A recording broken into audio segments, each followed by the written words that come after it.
समास 5 अर्चन भक्ती. ज्ञानप्राप्ती हा जरी प्रमुख हेतू असला तरी नित्याचे कर्मे सोडण्याचे कारण नाही. तीच कर्मे परमेश्वराच्या दिशेने वळवावीत.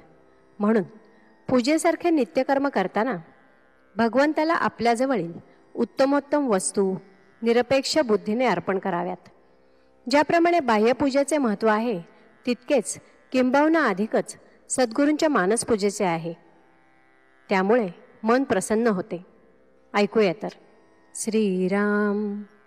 पाचवी भक्ती ते अर्चन, अर्चन म्हणजे देवतार्चन.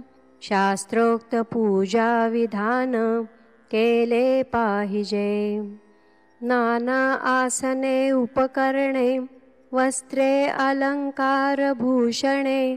मानस पूजा मूर्ती ध्याने, या नाव पाचवी भक्ती.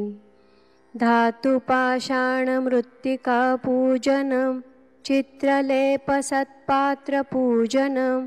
आपले गृहींचे देवतार्चन, या नाव पाचवी भक्ती.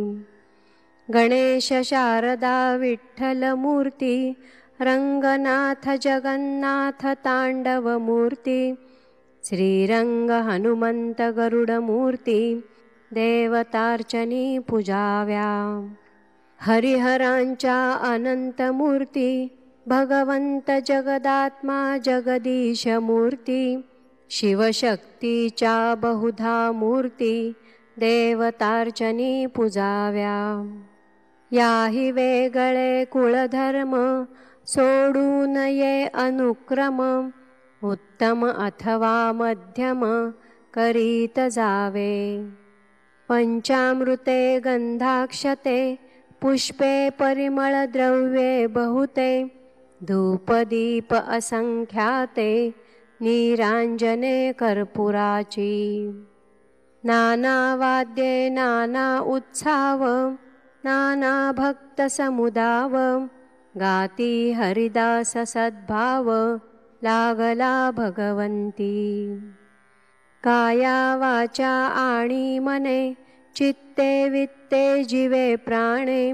सद्भावे भगवंत अर्चने, या नाव अर्चन भक्ती.